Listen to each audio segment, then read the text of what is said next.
con todos. El tema que yo les traigo ahora de repente no tiene que ver con shock, pero es un tema de actualidad y que todos debemos conocer y estar preparados, ¿no? Recordar que los desastres es un problema mundial, ¿no?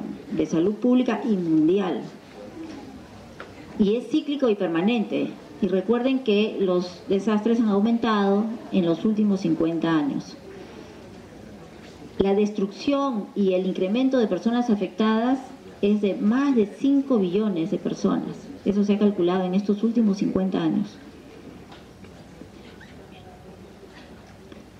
Para acordarnos de repente un poquito, en el año 85 tuvimos un sismo de 8.1 grados en México, en la ciudad, en el DF, y hubo destrucción de centros de salud, de hospitales de alta complejidad, hospitales como los nuestros, donde murieron mucho personal de salud, como ven ahí, y además hubo un déficit de camas de 5.800. Este es el hospital Juárez, Benito Juárez, destruido totalmente, ¿no? Esto no debería volver a suceder. En Pisco, hace poco, bueno, hace 7 años, tuvimos también un sismo importante con destrucción de muchos centros hospitalarios, centros de atención. Se perdió 67% de las camas de salud, 55% de las camas en Minsa, y daños importantes, ¿no? Hasta ahora, Pisco todavía no se recupera al 100%, ¿no? Los que hemos ido, hemos visto, y ustedes que viajan constantemente, han visto que todavía no ha vuelto a su basal. Entonces, el desastre es el resultado del quiebre de la relación ecológica hombre-ambiente. No es el evento adverso per se, sino es la disfunción social resultante. Eso hay que aclarar. Producido por el evento adverso y que produce grandes daños a la sociedad y requiere de extraordinarios esfuerzos, generalmente ayuda externa. Difícilmente un desastre no va a requerir ayuda del exterior, y eso hay que tenerlo bien claro. Y el desastre termina cuando la comunidad o la sociedad vuelve a su estado basal. Por eso de repente el desastre en Pisco y en Ica todavía no ha terminado. Bien, el ciclo del desastre que ustedes conocían, que era un ciclo redondito, ha cambiado a un espiral, ¿no? De acuerdo a la ciencia actual, entonces, vemos que nosotros debemos prepararnos, estimando los riesgos, mitigando todas las posibilidades para evitar el evento adverso. Si es que nosotros no hemos mitigado estos daños, entonces los daños nos van a llevar a una disfunción social que es el desastre. Nosotros aquí podemos brindar una respuesta, una contingencia, que la vamos a dividir en dos fases. Primero, una de absorción y otra de amortiguación. Absorbemos el impacto del evento adverso y luego amortiguamos la disfunción social del desastre. Cada uno de ellos tiene una descripción, requerimientos y mediciones que nosotros deberíamos conocer. Y finalmente, los actuales científicos dicen el desastre debe llevarnos no al estado basal, sino a una recuperación y desarrollo. En algunas ciudades del mundo se ha visto esto. Por ejemplo, en Kobe, Japón, ellos tuvieron el Hanji-Awaji, que fue un terremoto muy intenso, destructivo, catacíclico, y la ciudad fue totalmente destruida y luego fue reconstruida con otros niveles, con construcciones sismoresistentes, otros estándares. Entonces sí se puede lograr desarrollo después de un desastre. Los costos económicos suman más o menos 4 trillones de dólares en los últimos 50 años. Aparte tenemos los costos humanos, costos sociales, costos políticos. No sé si recuerdan en Haití, el último terremoto, y el presidente de Haití estaba como cualquiera de los afectados, sin palacio, sin poder gobernar. Era una anarquía total. Entonces, realmente la pobreza es causa de más pobreza. Y causa del desastre y consecuencia del desastre. Debemos saber que nosotros como país estamos enmarcados en el acuerdo en las Américas de hospitales seguros frente a desastres. Teníamos como meta en el 2015, o sea, el próximo año, tener reforzados la mayoría de los hospitales existentes en el Perú. Todos sabemos entonces que muy pocos de los hospitales han sido reforzados estructuralmente. También estamos comprometidos en una conferencia realizada en el 2005 en tratar de mejorar el nivel de resiliencia, de capacidad de respuesta y desarrollo y recuperación frente a un desastre, ¿no? Y bueno, lamentablemente pues aquí en el país todavía no hemos desarrollado esta capacidad. La habilidad de una sociedad para absorber el impacto y amortiguar las consecuencias de los daños está bien estudiada y depende mucho de la cultura y el desarrollo de la sociedad. Si nosotros seguimos viviendo como un país bananero, utilizando conexiones clandestinas, ¿no? Usamos la luz del vecino, usamos cables, incluso en los hospitales estamos usando un enchufe para 3 o 4 dispositivos importantes, aparatos eléctricos que de repente producen sobrecarga y cortocircuito. Entonces, todo eso tenemos que analizar, ¿no? Nosotros no podemos seguir viviendo como un país subdesarrollado. La economía de la región, nuestro país ha tenido desarrollo económico, ¿no? Por lo menos eso es lo que se ve en las estadísticas. El ambiente natural y el construido por el hombre. Bueno, nosotros lamentablemente estamos en el círculo del fuego. Sabemos que tenemos un país totalmente sísmico, nuestro suelo es sísmico y deberíamos tener la disciplina y las normativas muy claras en razón a la sismoresistencia en las construcciones. Lamentablemente muy pocos constructores se ciñen a las normas. Por otro lado, la preparación para los eventos. Muchas veces nosotros nos preparamos para los simulacros, pero constantemente no estamos revisando nuestros riesgos en los lugares donde trabajamos, en los lugares donde nosotros vivimos. Esto es de todos los días.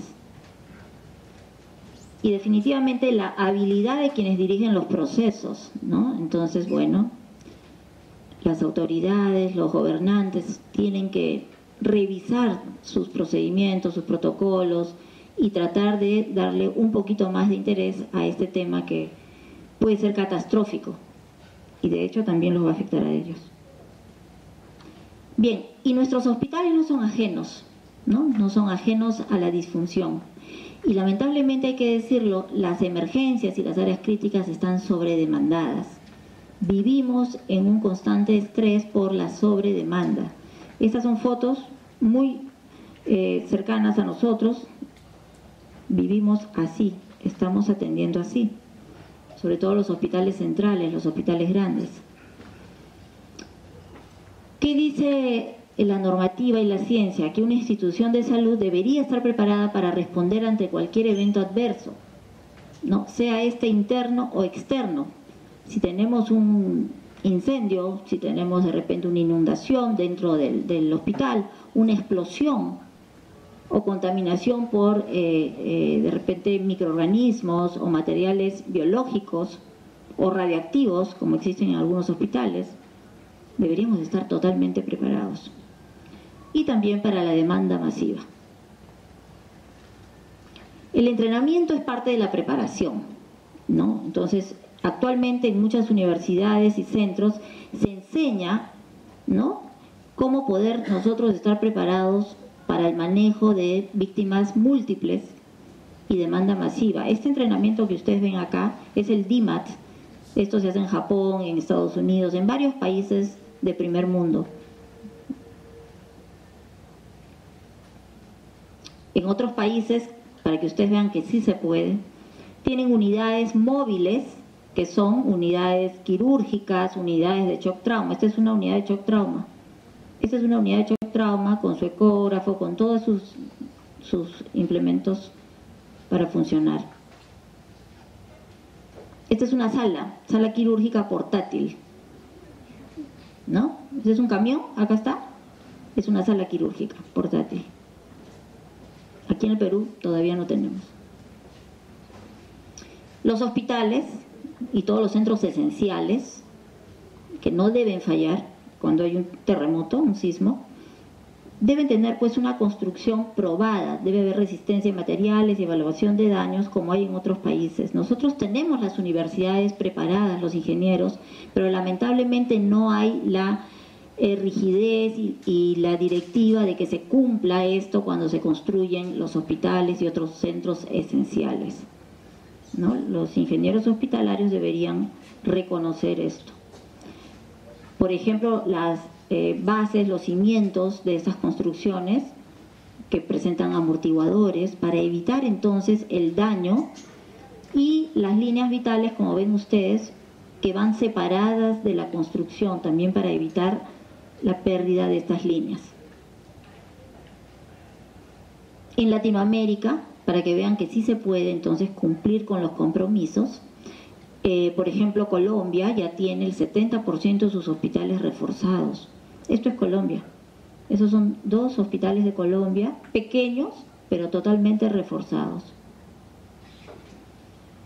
Bueno, esto es en otro país, primer mundo, los paneles solares, ¿no? Donde entonces los hospitales y centros esenciales tienen paneles solares para poder proveerse de energía, y ya los están usando, no solamente en caso de desastre. Eso es un hospital en primer mundo. Este es el salón de clase donde nosotros estudiábamos, ¿no? Pero vean que tenían sus anaqueles, sus puertas contra incendios, abrías la compuerta y tenías oxígeno, aire comprimido, todo listo para hacer una sala de observación dentro del hospital. O sea, el salón de clase, una sala de observación virtual. La sala de crisis, o donde están las autoridades del hospital que van a dirigir, van a comandar el incidente, también están totalmente preparados, tienen sistema satelital, tienen comunicaciones en varios sistemas de alta frecuencia, ¿no? Y conocen por ese sistema satelital la situación de todos los hospitales de la región, donde hay camas, donde hay posibilidad de atender a los pacientes y a las víctimas. Nosotros hacemos nuestros simulacros periódicos, que también son muy buenos y tenemos que hacerlos, ¿no? Como personal de salud estamos comprometidos a realizar estas prácticas que están estandarizadas y validadas mundialmente, sirven para nosotros poder por lo menos evacuar en una primera instancia y luego hacer una contingencia asistencial. Bien, entonces es importante hablar de gestión de riesgos. Hay que reconocer que en el país ya se aprobó la ley de gestión de riesgos, ¿no? Pero todavía le falta la reglamentación. Eso las autoridades lo saben, están buscando que salga pronto el reglamento. Los riesgos entonces para desastres están en relación a la amenaza. Nuestra principal amenaza en esta región son los sismos.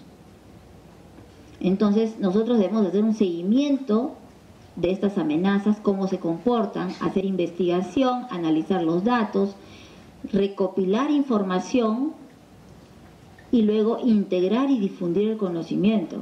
Luego, para que esto se plasme en las intervenciones y así poder mitigar los impactos.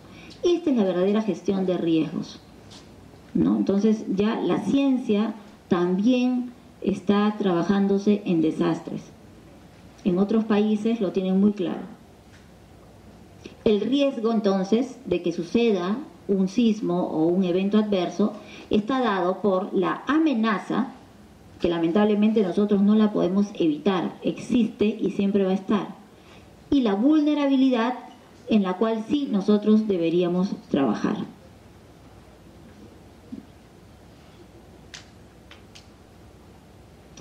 Bien, entonces, ¿qué hacemos nosotros en los hospitales? Tenemos un índice de seguridad hospitalaria. Y la seguridad hospitalaria está basada en la vulnerabilidad. La vulnerabilidad funcional, que depende básicamente de nuestros procesos, de nuestra forma de trabajo, de nuestra organización o nuestra mala organización. De las estructuras, que ya hemos dicho, de repente en el Perú tenemos muchos hospitales antiguos, ¿no?, que ya cumplieron su ciclo, que deberían ser incluso hasta demolidos y reubicados y reedificados en estructuras modulares y multifuncionales. Y la vulnerabilidad no estructural, que tiene que ver con los equipos, con la parte arquitectónica, decorativa, ¿no?, todo el mobiliario, que muchas veces también son causas de lesiones severas cuando nosotros no los tenemos bien ubicados y no conocemos el daño, no hemos identificado los riesgos en nuestro centro de trabajo. Un hospital seguro, entonces, es aquel que tiene los servicios accesibles y funcionales inmediatamente después del evento adverso producido. Vamos a hablar del sismo, por ejemplo. Y que va a utilizar su propia infraestructura. Esto es un hospital seguro, o sea, no necesita del hospital de campaña. Ese es un hospital en Japón. Bien, ¿y cómo nosotros podríamos lograr disminuir nuestras vulnerabilidades? La forma de repente es planteando un plan hospitalario para poder afrontar el desastre. El plan hospitalario debe estar enmarcado en un plan regional y el plan regional en un plan nacional. Así es como debe funcionar. Y el plan hospitalario también debe estar enmarcado en la legalidad, ¿no? Entonces nosotros tenemos que basarnos en el marco legal del país. No todos los países manejan las mismas normas y leyes. Regulado por el sector salud, tiene que estar acorde a las políticas hospitalarias, tiene que estar acorde al Plan Nacional de Gestión de Riesgo, ¿no?, y evidentemente a la Ley de Gestión del Riesgo y los reglamentos que hasta ahora no salen publicados. Entonces, el planeamiento hospitalario no es solamente un documento frío que se guarda en un archivo y se saca solamente para los simulacros y ver qué nos toca hacer, ¿no? Entonces, el planeamiento hospitalario o el plan hospitalario es un documento vivo que tiene que estar revisándose continuamente.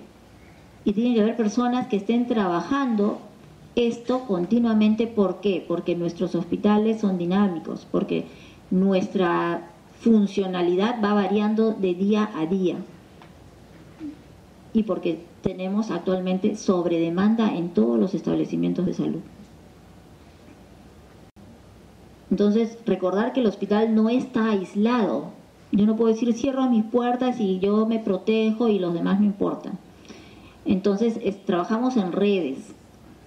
Y porque nosotros trabajamos en redes y trabajamos también con otros sistemas de salud. Acuérdense, en desastres se acaban las jerarquías y se acaban los sistemas aislados. Tanto los privados como las Fuerzas Armadas, Policía, Salud y MINSA van a trabajar en forma coordinada, ¿no? Y si nosotros conocemos la Ley General de Emergencias, en este caso, pues doblemente tenemos la obligación de atender a todos los damnificados. Por eso es importante que nosotros tengamos un planeamiento claro de nuestra contingencia, de qué es lo que vamos a hacer. Es un instrumento operativo, pero que establece los objetivos, la organización y responsabilidades del personal para cada situación. Nosotros tenemos que tener planificado qué se va a hacer en situación de incendio, en situación de inundación, en situación de explosión, en situación de sismo. Todo debería estar ya conocido. Y debe formularse de acuerdo a la realidad de cada hospital. Nosotros no podemos copiar un plan de otro país o de otro hospital que me gustó, ¿no? Eso es lo que lamentablemente hemos visto en muchos centros. Copian el plan de otros hospitales y esto no puede ser. Nosotros tenemos que ver nuestra realidad y ceñirnos a eso. Bien, este es el sistema americano que se los traigo como ejemplo, ¿no? Cómo trabaja entonces la emergencia y el desastre en Norteamérica. ¿no? De repente está un poco complicado acá en inglés, pero es sencillo, ¿no? Una vez que ocurre el evento adverso, se activa la primera respuesta, ¿no? Son los primeros respondedores, la respuesta local, luego se activa en la parte federal el gobernador y finalmente llega hasta niveles del presidente de Estados Unidos. Se declara la emergencia mayor y se activan las respuestas a todo nivel, local, estatal y federal. Como ustedes ven, no solamente es un tema de salud, es multisectorial. Tiene que ver con transporte, tiene que ver con comunicaciones, con trabajos de ingeniería, con bomberos, con planeamiento de información, con recursos, el SUMA acá se activa, los servicios médicos, de hecho, que es todo un tema especial, con el tema de rescate y el urbanismo, con materiales peligrosos, alimentación y energía. Entonces, todos los sectores se activan y todo está planificado, porque así es el desastre. El desastre realmente es un daño multisectorial, no es solamente un tema de salud. Pero lo que tenemos que tener claro nosotros es que el sector salud sí se ve afectado porque va a tener que atender una sobredemanda no contemplada, no esperada, no habitual. En el manejo del desastre, entonces, vemos que también hay vigilancia y control de enfermedades, ¿no? Obvio que las enfermedades infecciosas van a comenzar a cundir a partir del tercer o cuarto día. Agua, saneamiento, vivienda. Va a haber donaciones y medicamentos, que si nosotros no sabemos manejarlo, también se produce otro desastre. En México ocurrió esto, hubo desastre de donaciones. No tenían ni dónde acumularlas y por último se perdió todo. Se malgastó y no se distribuyó adecuadamente. Y a la cooperación internacional también hay que ordenarla. En este sistema de comando de incidentes es necesario que todos quienes colaboren, ya sean internacionales o locales, tienen que ceñirse bajo el comando del, valga la redundancia, el comandante del incidente. El comandante del incidente es el que va a decir usted dónde me ayuda y usted dónde va a trabajar. No puede trabajar cada uno por su cuenta. Entonces acá está el comandante del incidente. Dentro de un hospital puede ser el jefe de emergencia, el presidente del COE, como ustedes lo llamen, o el director del hospital si es que llega al evento, si es que llega al hospital rápido. Y este comandante no va a poder trabajar solo, evidentemente. Necesita entonces una persona que se encargue de toda la bioseguridad del personal, otra persona que le haga la logística y otra persona que le maneje la información. Entonces, es un trabajo coordinado, todo tiene que estar coordinado. Ellos a su vez tendrán que buscar su gente, ¿no? Esta persona tendrá que ver con la seguridad, de repente con las supervisoras de enfermería, con relaciones públicas, ¿no? Enlace tiene que ser con logística, con servicios generales.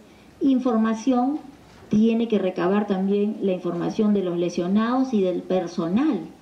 Si no tenemos al personal registrado y no sabemos quién estaba en cada lugar, ¿cómo podemos saber cómo lo vamos a rescatar? ¿No? Entonces, fíjense, es toda una responsabilidad. Una vez que se produce el sismo, ya es una alerta roja. Esto ya lo conocen, pero de repente recordar, se activa el COE, se evalúan los daños. Esto es importante. Una vez que hemos evacuado el hospital, tenemos que evaluar los daños y análisis de necesidades, y esto se tiene que remitir a la ODN inmediatamente. ¿Cuántos de los presentes saben evaluar daños y analizar las necesidades de su hospital o de su servicio? Entonces tenemos que llevar los cursos, tenemos que formarnos en eso también. Porque es importante decir, oye, necesito esto, o no puedo regresar a mi lugar de trabajo porque se está cayendo y en la próxima réplica se va a desmoronar el techo. No podemos arriesgar a nuestro personal. El equipo de retén tiene que estar disponible en el hospital. Y esto es un compromiso del personal de salud. Nosotros debemos estar disponibles en el hospital. De hecho, se suspenden todas las actividades programadas. Las camas, en caso estuvieran operativas, tienen que estar libres, Debemos tratar de mantener el control de líneas vitales y servicios básicos y el abastecimiento de agua, energía eléctrica, alimentos y combustible. Todo esto, la parte logística, servicios generales, mantenimiento. Entonces los ingenieros tampoco pueden ser ajenos a esta responsabilidad, ¿no? Y ven ustedes que esto es trabajo de todos los días. Si nuestras tuberías de hospitales están ya obsoletas, ya cumplieron su ciclo y están totalmente atoradas, pues hay que hacer un mantenimiento inmediato antes de que se produzca el evento adverso, ¿no? La alarma se activa de acuerdo a la necesidad, al daño y a la necesidad. Vemos que nivel 1, cuando tenemos los recursos previstos, de repente tenemos nuestros almacenes y con eso es suficiente. Hasta nivel 4 cuando necesitamos apoyo externo. Entonces nosotros damos la alerta y la alarma. Hay que aprender entonces a hablar, son códigos internacionales, ¿no? Cuando te digan por radio, cuando llamen de otro país, entre la llamada por alta frecuencia y usted conteste, usted tiene que decir, ¿no? Sí, alerta roja y es nivel 4, alarma nivel 4, necesitamos ayuda de fuera. Eso sucedió, por ejemplo, en Pisco, ¿no? En México. También debemos conocer los códigos. En el hospital, entonces, la clave naranja significa incendio. La clave celeste, explosión. La clave azul, contaminación. Y la clave blanca es evacuación. Debemos hablar el mismo idioma todos. La evacuación del hospital la determina el comandante del incidente, el presidente del COE, el director del hospital, la máxima autoridad. No es fácil evacuar un hospital, cada hospital tiene sus propias características y peculiaridades, ¿no? Esto es un ejemplo del Revaliati, pero lo importante es que la evacuación debe ser ordenada y debe tener brigadistas que puedan dirigirla. Para eso es importante que tengan sus brigadas formadas. El EDAN, que ya les he mencionado, evaluación de daños, riesgos secundarios y análisis de necesidades. Esto es un curso, hay que llevarlo. Así como llevamos cursos de reanimación, hay que llevar EDAN para poder comprometernos a ayudar en el momento que sea necesario. Bien, y el plan de asistencia, que finalmente también se va a dar de acuerdo a nuestras capacidades y posibilidades. El triaje, hay muchas formas de triar, de repente usamos uno más sencillo, el SHORT, o de repente el CIEVE, que es europeo, ¿no? Todos son universales, mundiales, los códigos son los mismos, ¿no? Prioridad 3, el verde, el que no vamos a atender en el hospital, el amarillo, que lo vamos a atender pero puede esperar, no es debido a muerte, el rojo, que inmediatamente lo tenemos que atender, y el negro, en desastre, es el paciente que ya no lo vamos a atender, ¿no? En desastres no hacemos reanimación cardiopulmonar, ¿no? En desastres solamente reanimaremos a nuestro colega. Si está fibrilando delante nuestro y está con el monitor acostado, el desfibrilador, pues desfibrílalo, porque ese colega también te va a ayudar.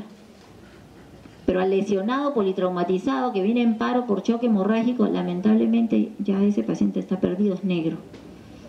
En desastres. Las tarjetas mundiales, bueno, estas son nacionales, ¿no? Muy parecidas a las que se usan en otros países. Entonces, nuestras emergencias, sean cuales fueren, nivel 1, nivel 2, nivel 3, nivel 4, según la escala que nosotros usamos acá, deben atender solo a los pacientes rojos. Entonces, ¿dónde atendemos a los amarillos y los verdes? Tenemos que implementar espacios contingenciales para no distraer nuestra máxima atención en los pacientes verdes, que van a quedar prácticamente en una explanada y van a ser atendidos de repente por los médicos que van a llegar de soporte, ¿no? Los médicos de emergencia se van a quedar en la emergencia, en el servicio, atendiendo a los rojos. Esa es nuestra misión. Y los amarillos, que en algún momento van a entrar luego a los tópicos, también a tener una solución a sus lesiones. En el Revaliati tenemos más o menos planificado esto, ¿no? En otros hospitales también, ¿no? Lamentablemente, pues, si no tenemos una sala de operaciones en primer piso y sabemos que el ascensor está totalmente vetado, desfuncionalizado y las salas quirúrgicas están arriba, tendremos que habilitar salas quirúrgicas en nuestro primer piso, ¿no? Entonces nuestras áreas críticas probablemente sean las salas quirúrgicas y debemos tener alguna implementación básica para que los cirujanos operen. Tener las áreas críticas libres, sacar a todos los pacientes que estaban allí y pasarlos a un área secundaria para poder tener las áreas críticas libres. Y esto se debe realizar en todos los hospitales y en todos los niveles. Los pacientes que estaban esperando subir a piso, pues esos pacientes salen, son altas automáticas. Probablemente en ese momento no vamos a escribir en la historia, porque hasta las historias pueden estar destruidas o bajo escombros, pero sí relaciones públicas o el personal y el oficial de información tiene que llevar el censo de las personas que salen, porque es necesario informar luego al familiar dónde está el paciente. El paciente no se puede perder, es responsabilidad nuestra. Los servicios de apoyo, de hecho, van a priorizar sus actividades, ¿no? Solamente exámenes de emergencia, a veces ni siquiera vamos a tener una hemoglobina, ni un grupo sanguíneo. Fomentar las donaciones, en caso el banco de sangre esté funcionante, entonces hay que fomentar donaciones. Priorizar los exámenes de emergencias, solamente lo que sea lo más importante. Custodia y distribución de medicamentos. Custodia, esta palabra es importantísima en desastres, porque también hay amigos de lo ajeno. Y lamentablemente, si no hay una seguridad y una vigilancia estricta, puede haber saqueos, incluso dentro de los hospitales, ¿no? Entonces tenemos que tener mucho control. Alimentos no perecibles para 48 horas, pues galletas, agua, algo que nos dé energía para seguir trabajando. Ubicar familiares para el alta, y esto es importante. Entonces acá servicio social, psicología, ¿no? Nosotros en este hospital, por ejemplo, no tenemos psicólogos para desastres. El Ministerio de Salud, muchos de ustedes trabajan en el Ministerio de Salud, ya tienen brigadas de psicólogos preparados solamente para desastres. Es una maravilla, en otros países también. ¿Por qué? Porque el psicólogo va a estar apoyando tanto como la asistenta social en el tema de ubicar a la familia y poder brindar confort, ¿no? a quienes lo necesitan, incluso al personal.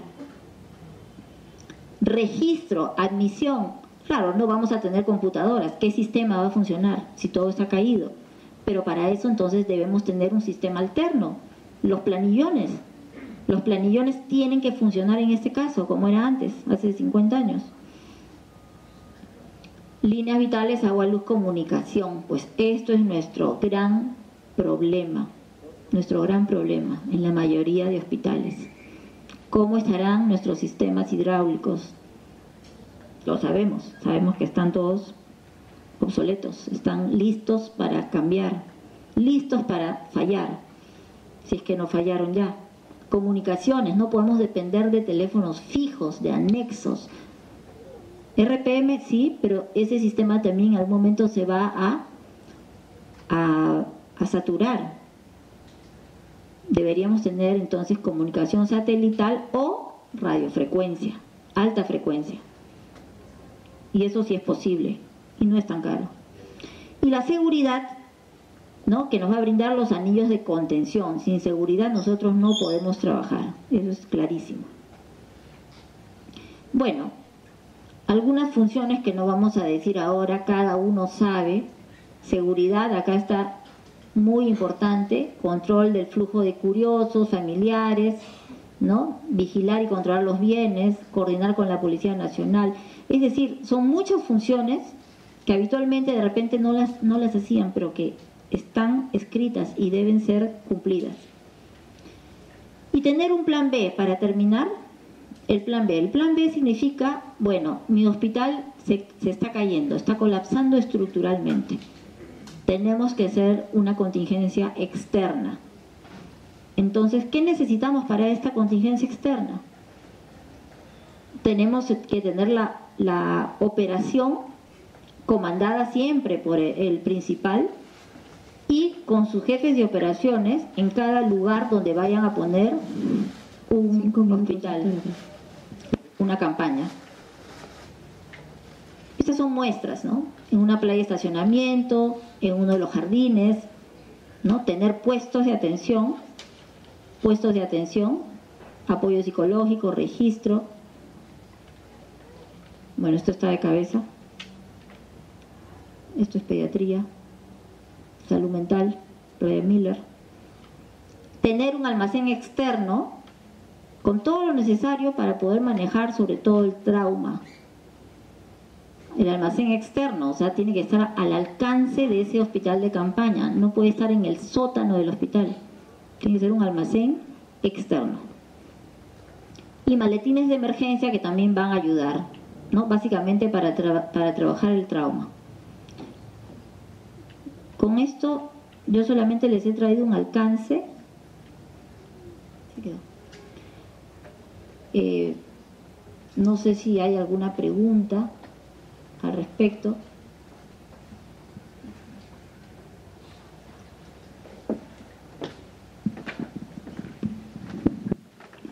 Bueno, si no hay preguntas, agradecemos a la doctora Matos, a Juliana Matos, por su exposición. Me acaban de informar